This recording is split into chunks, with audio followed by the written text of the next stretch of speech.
What do you mean we're so technically savvy? I feel like we're the least. We haven't had a mic issue in like a week at least. I think we've been testing it, and it works. Because we're fucking professionals. No, because I fixed it. All right, first order of business in today's pod is the seated grip challenge. Right hand for both people. Who do you think is gonna get the higher grip? For sure, me. Ready?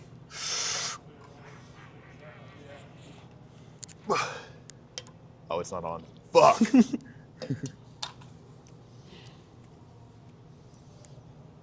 All right, you go. You go. No, he's I'm tired now. All right. Ready? Yep.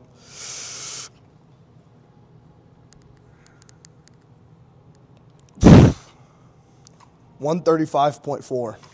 Seated is substantially harder. If Oh, you're standing 100%. up, for some reason your grip is going to be way better. It's like a 20-pound Okay. decrease. 135.4. Make sure it's on. No excuses. Ready? Elbow off the. Yeah, there you go. 136.4. Fuck. Let's go. You got to Dude. warm up in. That's why. That's why it wasn't. Your forearm warm-up. was warmed up. Hey, I have heard. Have you ever done this, where you test your rep max after doing a heavy single? And a lot of people will get more reps after doing a heavy single than they will if they just do it like with a normal warm up. Have you ever done that? Like, what do you mean? Like, hit a heavy single and then do your one? Then do your rep max. You'll get more reps. Really? Mm-hmm. I've never heard it. Like, I've done this multiple times. And there's another one where you band up your bench press, for example, and you basically have more than 100% at the top, and then you try for a rep max after that. And a lot of times people will get a higher rep max after maxing out, which is super counterintuitive. I've heard of that. And I've also heard of people doing chains during warm-ups. Yeah. And then, like, during a meet, doing chains during warm-ups, and then going out and pinching more. Yeah. But that was like an equip thing. You should try it. I did this last week. I might try it. You know, It's I'm really interesting. about to be in off-season in a couple months. So you can just kind of fuck around. Exactly. I can do what I want. Yeah. All right. Have you heard of the cold water or the making your hands really cold before your set and you're supposed to see a lot of strength gain? No. Like people squeeze ice packs. That's weird as hell. I saw a TikTok about it. Like this guy would squeeze ice packs before a set, and before he was doing like dumbbell bench, and he did 100 reps or 100 pounds for like 6 reps. What's did it, the idea? and he got 14. I have no idea. Huh. But it's like, I want to assume it's something to do with like killing nervous or killing like relaxing. You're going to the have nervous less system. blood flow to your hand, but that seems like it would be a bad thing. Well, that's weird. Maybe we should try like fitness myths. myths tested. That'd be interesting. A lot of them could work. Maybe. It would make sense on a deadlift though, because I feel like a lot of people give out because of their grip. If you just can't feel your grip hurting, you're not going to give out. You just get numb hands. I don't know.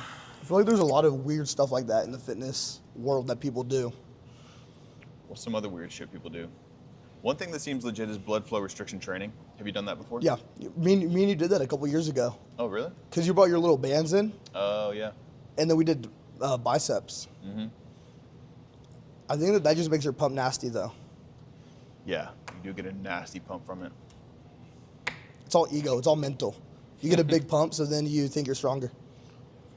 Yeah, I did it for years, and I do feel like it helps me like not lose gains, but I don't feel like it worked better than lifting regular weight for me.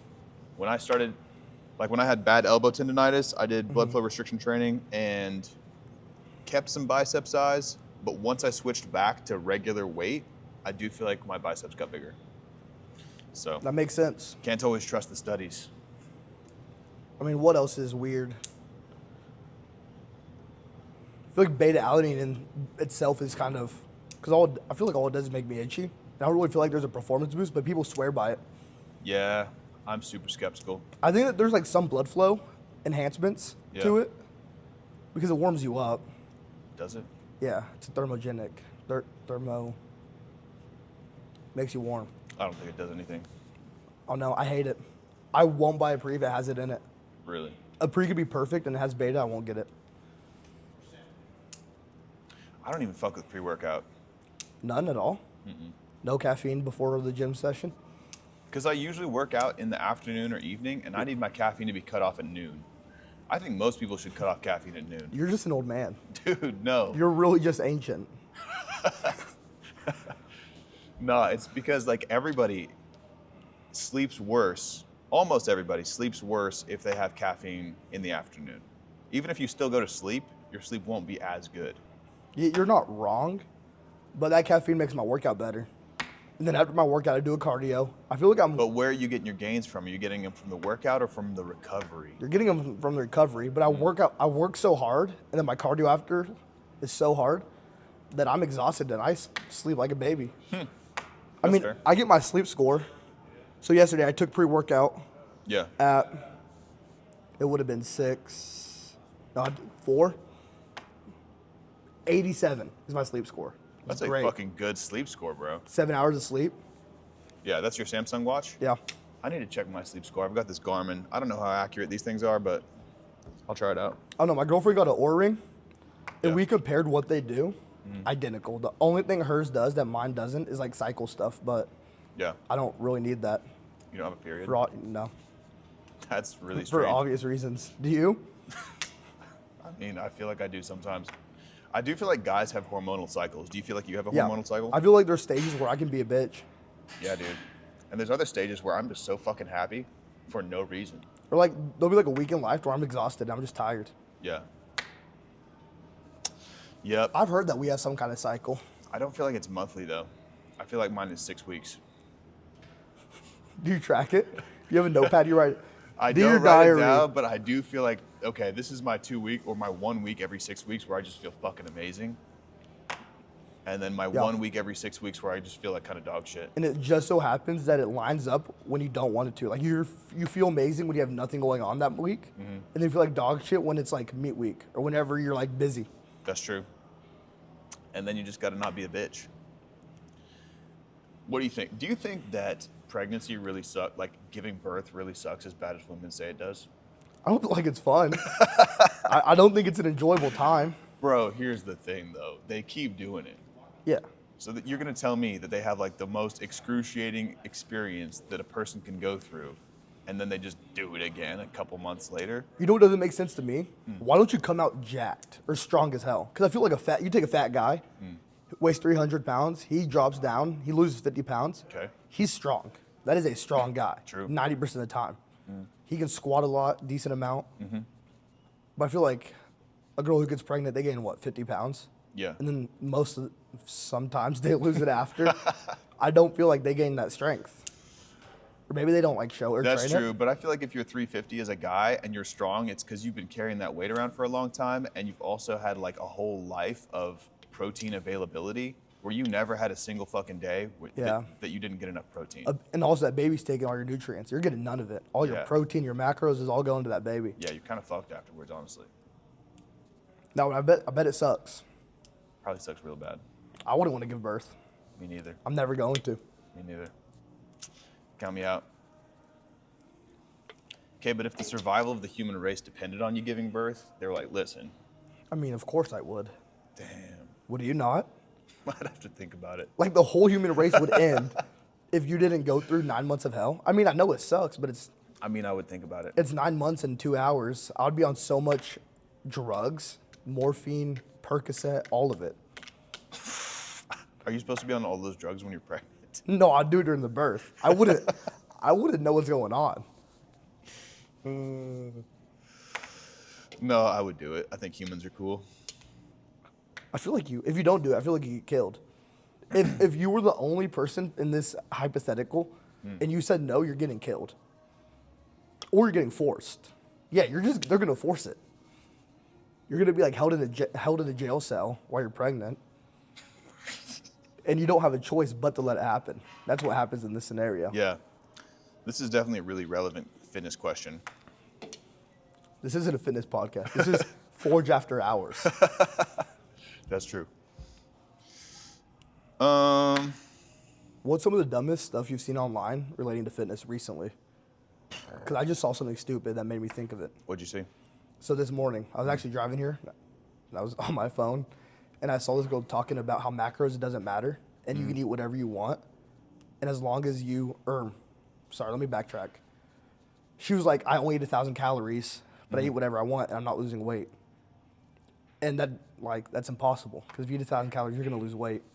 Most likely. So many people make that claim that they don't eat a lot or they're not eating enough. Right. And they're like, I just can't lose weight. I eat 1,000 calories or I don't eat anything. I don't lose weight. Yeah. Like people like that. That's one of the most common things I hear. People say they don't eat enough and they can't lose weight.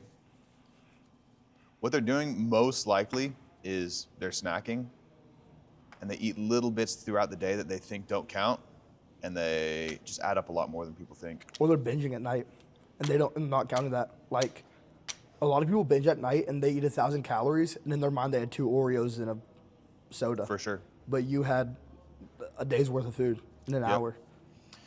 And if you just, dude, I feel like actually a surprising number of people could lose weight if they just ate 3 meals a day, like 3 square meals, but that's it. No snacks, no liquid calories, just 3 square meals. And then you can heap it up as much as you want on that plate, but when you're done with your plate, you're done. And it wouldn't be that hard, but like your snacks and your liquid calories easily add up to an additional meal. So instead of having 4 meals total, you're basically having 3, and a lot of people would lose weight that way. Easily. And Yeah. that's like no question. I think a lot of people would lose weight by just going to bed at 9 o'clock. If you eat dinner, take a shower, go to bed, right? What time do you eat dinner? 7, 8? Yeah, 7. I 8, 9 because I'm a college student. I live a late life. I stay up every night. Yeah. But I eat dinner at like 9. And I go to bed about midnight. I'm hungry. Yeah. 9 times out of 10, I want a snack before I go to bed. Yeah. Now I don't eat a snack, but I bet a lot of people who live that similar lifestyle, they just go to bed, they would lose pounds with every single snack, 800 calories, 900 calories. Yeah. And it's great if you can sleep off your hunger too. If you're a little bit hungry before bed, I feel like that's a good thing. I sleep better hungry. Really? Like if I'm full and I go to bed, I don't sleep good. Yeah. That's a lot of people. A lot of people have more acid reflux than they realize. So they'll eat like a big meal before bed. They have acid reflux, keeps them up. But yeah, if you're a little bit hungry before you go to bed, then you're going to be starving in the morning. That's another thing people say, is they say that they're never hungry for breakfast. And if you're not hungry for breakfast, it's because you ate late, like 99 times out of 100. If you stop eating at 6 p.m. and then you go to bed and then you wake up and you have breakfast at 7 or something, you're going to be famished. Yeah. Almost always. And that meal is also really important. Being the first thing your body sees, you don't want to go eat pancakes and syrup with I definitely do. a sundae. You want to go eat something nutritious. I want some pancakes. I'm fucking up some pancakes. I'm hungry right now. That sounds great, actually. I might have pancakes for lunch. You're gonna have pancakes at noon.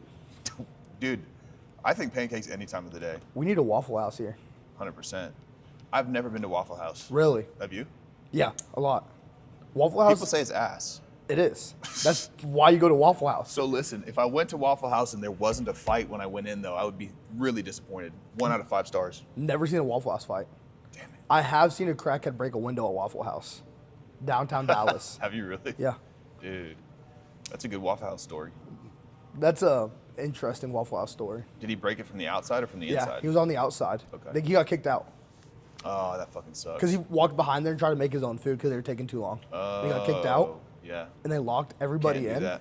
and then he broke the window. Can't do that. Yeah, people do that here sometimes. Just walk in and try to make their own gym membership. They're like, what if I just want to use the stair stepper? Cut me a deal if I just use the stair stepper. Shut the fuck up. I mean, I No. would see that guy's story personally. I agree. No, I'm kidding. No, I'm kidding. How many That's my friend Ernie who said that, and I love Ernie. Shout out to Ernie. How many times has someone tried to make a bullshit deal with you here? Like 10 million? let me get a free day pass, or 10 million. I'm here on a business trip. Let me just get a couple workouts in for free. Actually, business trip people are amazing. I Are love they? business trip people because they are always like so grateful. They love the gym. They always say that it's better than any gym that they have back home. I've had business trip people leave me notes on the front desk like, thank you so much for having this place. They'll pay extra. They'll buy a t-shirt when they come through. They're the shit. Well, if I go out of town to a gym, I always buy a t-shirt or a sticker. Yeah. Always. Guests are dope if they come from out of town. I also love to meet gym owners. Like Blackwall Powerlifting in Oklahoma City. I went there right before Collegiate Nats last year. Coolest gym owner ever. He's like, so let me guess, you're here for Nats? I'm like, yeah. He's like, well, we're gonna take care of you and the team. Don't worry about day passes for all y'all. Nice. And everybody bought a T-shirt or sticker. Yeah. You're good. Yeah, Yeah. you're good. Real quick. Everybody bought a T-shirt like that came in, but we didn't pay day passes. Cool guy. That's nice as hell. Black Wall Powerlifting. I think that's what it. Check out Black Wall Powerlifting. Oklahoma City. Great Oh, guy. yeah. Oklahoma has some pretty good gyms. Yeah, they do. Tulsa. So you've been around the world. Yeah. What's your favorite gym you've went to? Damn, definitely Forge. Okay, you can't get besides Forge because of course I'm not a very good like gym tourist though. you don't. Every time I go out of town, that's the first place I look at is what gyms are there. Yep. I haven't done that as much as I'd like. Trying to think if I've been to any other cool ones.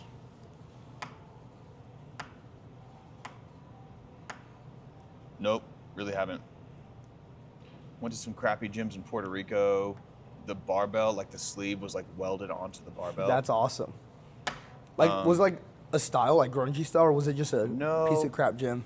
It was kind of like 24-hour fitness feel, but just with crappy stuff. Damn, that actually sucks. If it was supposed to be grungy and like we just welded everything ourselves, that would be sick. I don't even know what other gyms I've been to. Been to some cool gyms in like Denver. There was one that had a cool, like lots of garage doors that opened up and kind of had an outdoor feel. I love it whenever we open everything up here. That's the best. It has a dude. really cool vibe. Yeah. Garage doors open in the gym when you get to train is the best gym vibe. You know, this gym used to be hardcore without AC or anything, but I know. they got soft. Now it's all pussified. Got AC and heat. Bro, I remember training here in the winters. You would need, in between sets, if you didn't stand under the heater, you were cooked. Because you had to stay warm, and that was the only way to do it. So you'd have like, and it's under a rack. Yeah. So you have 6 guys huddled underneath one of the power Yeah. racks trying to stay warm. We run the heat a little bit more now. I'm so surprised that people actually like showed up and paid a membership back in the day because we hardly had any equipment back then. I mean, people really paid for a mediocre environment. They A really- mediocre gym, great environment. Yeah. The best environment. 100%. That was how Forge started out. Just all vibes, no substance, With some strong people. some strong motherfuckers. But we didn't have that many members. We probably had like 30 people that showed up really consistently. So it felt like we had a decent number. And now we've got 200 people who show up a lot less consistently. But that's how it goes in the gym world. It's business. It's a business at the end of the day. If you want to survive. You're- Yep. A lot of people don't realize like how many local gyms are basically just like charity on the part of the gym owner. They're not making any money. They're working a full-time job to keep the gym clean, to keep the equipment like fixed or not, or not clean Just- either. Just dirty. and Just a gross. disgusting gym. Yeah, lots of local powerlifting gyms are like that. So anyway, show your local gym owner some love. They're not making shit. And they don't want to admit that they're a failure either, so they're not going to tell you that they're not making shit. They're going to say they break even. Yeah. And then in 5 years, they're going to get burnt out and sell their business, which basically means liquidating it and selling the equipment on Craigslist. For a third of what they Or paid. Marketplace. Yup. But gym equipment holds value pretty decent, I've Pretty noticed. decent, dude. Better than it used to. Like, I wanted to buy a used rack Mm-hmm. for at home. You can't find one for, like, a nice one for under $1,000, That's true. which sucks. Mm-hmm. Because I want to go buy one for, like, $100 Yeah. and i5, but you can't do that anymore. Home Like- gyms make no sense in my opinion. Sadly, they don't. Because it's going to cost you $5,000 to like outfit a decent home gym to where you can do everything you need to do, like lat pull downs and squats and deadlifts. You got bumpers, you got steel plates. I mean, just whatever. kilos for me would be, for what I would need in kilos is over $2,000. Right. And if you have a $5,000 home gym, that's like, I don't know how many years, 3 years or something. I mean, if your average gym membership's like $50 a month, that's going to be 100 months Yeah. to break even. And then you would need, and then you update stuff like barbells are what? Bars are good for 2 years maybe, max. No, if you're the only one using it, it's going to last a lifetime. That changes, probably. yeah. Yeah. But still, you're only going to have limited equipment. You're not going to have as many machines. But a badass home gym, like a $40,000 home gym where you have custom dumbbells, you have all the cool lights, a really nice space, Those are cool. is 10 times better than coming to a gym in my opinion. You think so? I would love to Because you're have. gonna be by yourself all the time. I mean, I don't talk to people when I lift it. I don't That's talk a to people. Fucking lie. I don't talk to people during my sets, anyways. during your sets. I talk. No, to, dude, the people at the gym are the biggest thing home gym people are missing out on because you got to have a fucking community. You're already like alone in your house most of the time. You've got your job where you have to be fake as fuck. You need a different place to come see human beings. You're right. And if you have that place where you guys are all working on some cool shit instead of just getting shit faced, that's the best case scenario for like a third place away from work and home. See, but then what if you're like, man, I forgot his name. He lives in Wisconsin. One of my favorite Instagram influences. He has a home gym and he gets fucked up in his home gym. You know who I'm talking about. That sounds funny and great for vibes, but Is it like, how many years are you gonna do that? Is it Huck? Is that his name? I have no clue who you're I talking don't know, about. but he's been doing it for as long as I've been working out. Just gets fucked up at home and drinks a bunch of He drinks beer. He has his own. He's sponsored by a beer company. He does a podcast. no shit. Fuck, I really wish I knew his name. You know who I'm talking. I posted his stuff on my story all the time. I've sent you his stuff before. Okay, I forget. I'll send it to you later. But he's real funny. Hell yeah. Does he train by himself? He's a barn. Yeah. Barns his- are sick. Him and his wife in a barn. Yeah. Just drinking beer. He has like his own kegs in there and everything. And they actually work out? Yeah. He does like crazy stuff, like a 600-pound bench, but he gets smacked with a folding chair over his head before he does it. Or like his wife sat on his face while he repped 225 one time on a video. That sounds great. See, if you got a cute wife who can keep you company, that's a good little setup. He's who I strive. I want to be him one day. I want to have a barn out in Midwest Kansas to where I just, Who's the other guy like in Australia? Tom Haviland? I've heard of him. Tom, have you seen his shit? His custom gym. Well, just his workout equipment, but also his insane strength. I think he weighs like 270, but I he's think I know. lean and like 6'7". He's a powerlifter. Or is He a does like strongman? a lot of strongman shit, but I don't know if he's ever competed. I think I know who you're talking. I'm pretty sure I've probably seen something or another. He'll be by doing him. pull-ups on a tree with like 100-pound weights and shit for reps, and he weighs fucking 270 or something. That's sick. He's a That's a freaking dog. monster, and he's wearing jeans and like a random safari button-down. That's like the Australian version of the guy I'm talking about. Yeah, I just don't know his name. yeah. Huck Finn Barbell. Yeah, that's for sure. Huck Finn. Oh, Huck Finn Barbell? Yeah, that's Okay. who it is. I'll look it up. Fuck, I'm so hungry. What's for I'm lunch? so hungry. What's for lunch? Man, I'm definitely feeling Tanya's. Oh, do you eat anywhere else but Tonga's? Not right now, dude. It's the best. This time of year, this weather is perfect for like a badass soup and sandwich place. What should I get? I need to figure out what I'm gonna get. Barbecue was pretty good last week too. I got barbecue last week. I got some B&C. I got When Pigs Fly. Haven't been there. Me and my buddy went there. Oh, you haven't been there? No. It's family owned. Great place. Nice. I need to find something on the way to school to get though. Might get some Mexican food. There's a taco truck on the way I might go stop at. Make it fit. I'll make it fit in my macros. I'll force it to fit. You're gonna have to not eat anything for like the next 3 days. No. Just chug some egg whites and you're good. I'm eating so much food right now. I have to gain weight to get in my weight class. Goddamn. I'm eating right at 4,000 calories, like 3970. Damn. And I'm drinking a lot of them. I bet. Liquid calories. By the way, if you guys want to gain weight, liquid calories are the easiest way to gain weight by 100%. far. Egg whites with Hershey syrup. I feel like that's weight loss. No. If you're having a hard time hitting your macros because you can't have enough fat in your diet, then egg whites are like just Well, pure It's, protein. yeah, it's pure protein. Right. A carton is like 40 grams of protein, and you just sip on that. No, a carton's 100. I get the mini carton. I can't afford the Oh, big really? one. Yeah, I get the ones that are like yay big. Really? Yeah, my boss Yeah. doesn't pay me enough.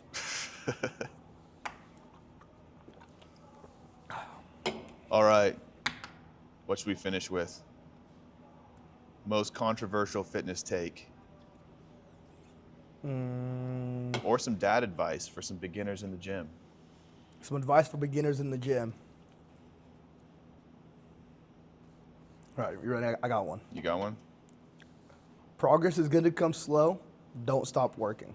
Because even whenever you hit that plateau eventually, because it happens to everyone, you got to keep pushing through it. Okay, but does progress really come slow for beginners? That's the fastest you're ever gonna get progress in your life. I'm talking about like when you hit that plateau, like a year Your in, first plateau? because that first plateau is very demotivating. What do you feel like is the cause most often of your first plateau as sort of a beginner intermediate? I think What it's is causing those people to not make progress? I think it's finding something that works, continuing to. We just shot a video about it today about doing the same thing. But I think eventually, when you do the same thing enough, you're gonna have a muscle that's weaker than other muscles. So, like for your squat example, you're gonna have really strong quads if you do a lot of quads. Yeah. But maybe your hamstrings aren't strong enough, or maybe you're losing it in your core to where you're not training that because you're doing the same workouts because that's what you're told. Yeah. But you do need variation eventually to work that weaker muscles. To work on your weak points? And I think that weak points cause a plateau. Yeah. I don't think people can find those weak points without a great coach. And I think a lot of mediocre coaches Yeah. don't help people fight through those plateaus very easily, and then people get demotivated, Yeah. and then they start looking up like how to break a plateau, and then they start hearing about peptides and steroids, and then Yeah. they start saying the only way I can make progress is this, Yeah. and then you're 17 on human growth hormones, Yeah.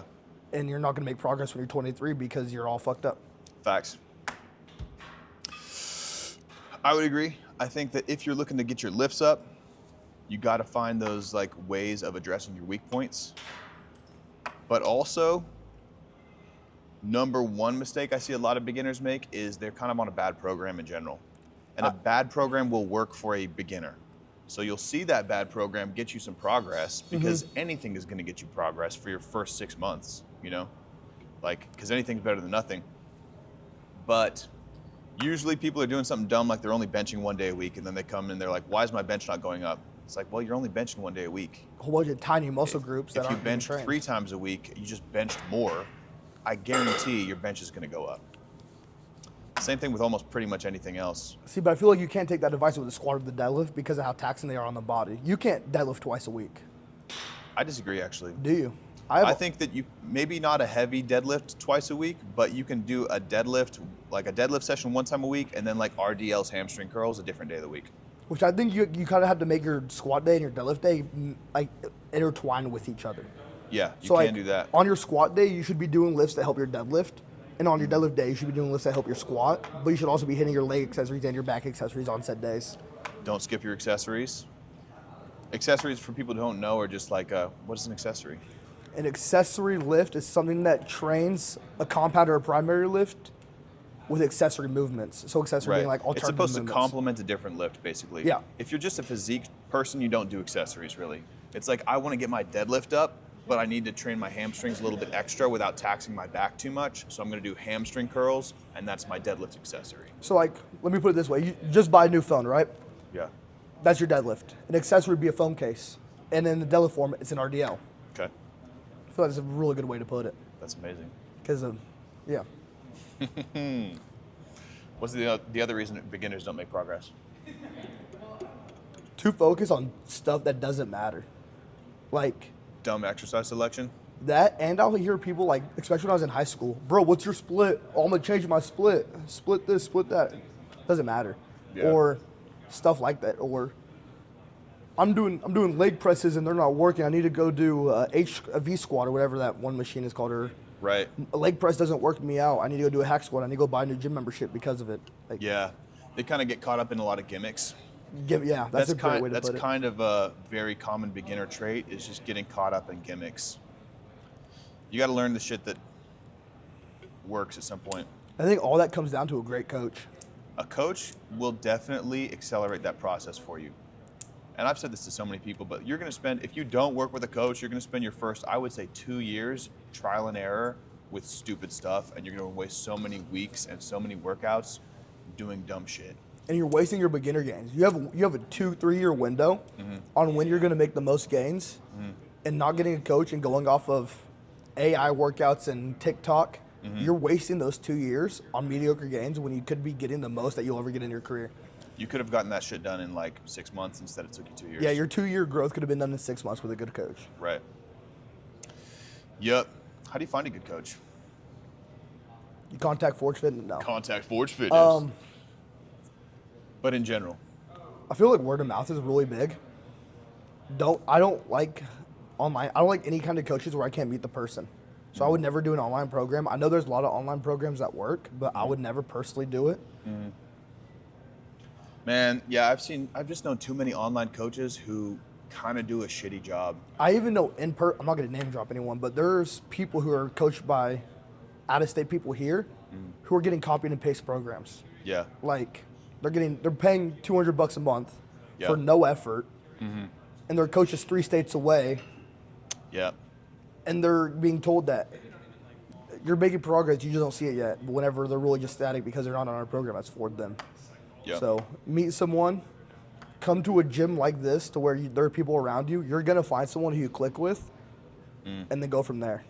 I mean, that's how I found my first coach. Yeah. We talked about So that. you always want to have in person as opposed to online? Not even. I want to know my coach personally. I want my coach to be my homie. Yeah. But Yeah, I do feel like in person makes a big difference. If they can actually see how you move. there's great online coaches though, and I know there is. I just don't prefer it. Yeah. No, there are for sure. A camera angle only tells you so much about a lift. I feel like they need to have some good before and afters. They need to have some good testimonials. You probably want to be able to see what they're posting on social media and make sure that they seem like they're a smart person. And then have a conversation with them with a free consultation or something like that. Yeah. Make sure the vibe matches. If they have reviews, that's obviously good. And then just like give it a shot. I think sometimes people shop a little bit too hard. Like it's better to fuck up with 3 coaches and then find the right one than to just not do anything for 6 months, you know? Also, don't be scared to switch a coach because I know a lot of Yes. people will get a coach and become cool with them. Yeah. Because your coach should be your homie. If your coach Yeah. isn't your homie, there's something wrong with that coach and you need to find a new coach. Yeah. But I think people will become cool with someone and they won't make progress, but they're like, he's my bro, so I can't leave him. Exactly. Don't Whenever- be scared to switch coaches. You should. There should Yeah. be progressive strengthening every, I say month. If you're not moving up a rep or up in weight every month on something, I feel like faster than that. Honestly, I mean, realistically, you should make progress every week. rep progressions should happen every week. And an accessory, you should go up 10 pounds, 15 pounds. The only time when maybe you don't go up in reps every single week is if you're in like a big cut. Like you're cutting a lot of calories. Or like week 1 of a block. Like Yeah. you shouldn't be strong week one of a block at all. You should be What do you weak. mean? Like when a new block starts, everything's at, this is a powerlifter take, but everything's at RP7, RP6. Yeah. You're not going to be strong there. You just coming off a deload. Yeah. You need to work back into it. Yeah, for the average person, you should be able to go up in reps every single week. And then on your big lifts, if you're a beginner, you should be able to go up 5 pounds on your deadlift and your squat pretty much every week for your first 3 to 6 months. Even bench as a beginning lifter, you should As go a up. dude, not for girls. That is true. Girls are going to progress a lot more slowly. But it's because they're starting at 50 pounds or something. And so if they go up 10%, that's a pretty big You jump. just pissed everybody off by saying that because everybody starts at 80 pounds, not 50. Girls start at 80 pounds. I don't know. If you're a smaller girl and you can't bench the bar, do not feel bad. That is super, super normal. If you weigh like under 100 pounds and you can't, the bar is 45, so you're benching half your body weight on day Yeah. 1, it's actually not bad to have to use a lighter bar or something like that. Super normal. Don't feel like you're weak. I had a client that we were on a Smith machine only because of the gym we were at. Yeah. She went from failing on the Smith machine, and whenever I left that gym, she was on 45s on a Smith machine. So what is that, like 90 pounds? Damn. And she did the exact same workout every single day for 9 weeks. And that's the progress she made by not changing a single thing. Of just going up in weight by progressive overload. Yep. Shit works. That's actually a really good bench for a girl. Yeah. She got 45s on there? So it's also a Smith machine, but I think Yeah, it's a little bit easier, I but think she left a Genesis, and then she's like working on a real barbell. yeah. I've seen she signed up for a meet. Nice. I haven't been in touch with her for a while though. Yeah. She's with a new coach. She was an online coach now. Sweet. The other thing I will say online coaches give you is some sense of accountability. Like if you're paying for your coach and you have to do check-ins with them or something, you're probably going to get your workout done. You're probably going to do at least most of your exercises. It gives you a little bit more of a push, and that's really valuable just by itself, even if you do a copy and paste program. Yeah. I mean, and I was talking about a copy and paste program. They work. Yeah. There's only so many workouts that work. Yeah. So the odds are, out of the 25 workouts you got, 90% of them are going to work for you just fine. The other thing about copy and paste programs is that if you don't have super specific goals or super specific needs, it's probably going to be okay for you. even ChatGPT programs. We've sat here and messed with it like a couple weeks ago. Yeah. It writes amazing workouts that I've done personally. Yeah. Like for accessory days or like an arm day, it writes some fun workouts. If your goal is just to like gain muscle and lose fat, your goal is the same as 99% of the population. So you're not going to need to have some insanely specific, hyper-personalized program. Yeah. Unless you have like an amputated leg, you got some scoliosis, you had a surgery that you're recovering from, your body is weird so that you can't do this specific movement. Those things might require you to tweak your program a bit, but in general, you're not going to be that different from other people. The average person. But Yeah. with all that being said, don't be scared to just work out. Just do something. Just do something, bro. Yeah, a lot of beginners are really, really scared that they're going to look silly. Nobody knows if you're doing things wrong or not. I think I do things wrong most of the time. Yeah, dude. People who've been in it for a while, I feel like you kind of get the attitude of like, you get comfortable with just being able to try stuff, and you know that a lot of people don't know. You know that a lot of people do know stuff that you don't know. And so it's like, if I see somebody doing something kind of weird, I might think more like, I wonder why they're doing that, as opposed to that person's a fucking idiot. Odds are I tried out myself. Right. And then I look like the idiot. And it doesn't do anything because they were an idiot. But I did it because it looks legit. Yeah. Yeah. Trying shit out is completely fair game. Nobody's judging you except loser beginners, honestly. The people that are judging you are the ones that are also being judged 90% of the time. And that's why they're judging you. Probably. All right, I need to go find some lunch. All right. Let's get the fuck out of here. Cool.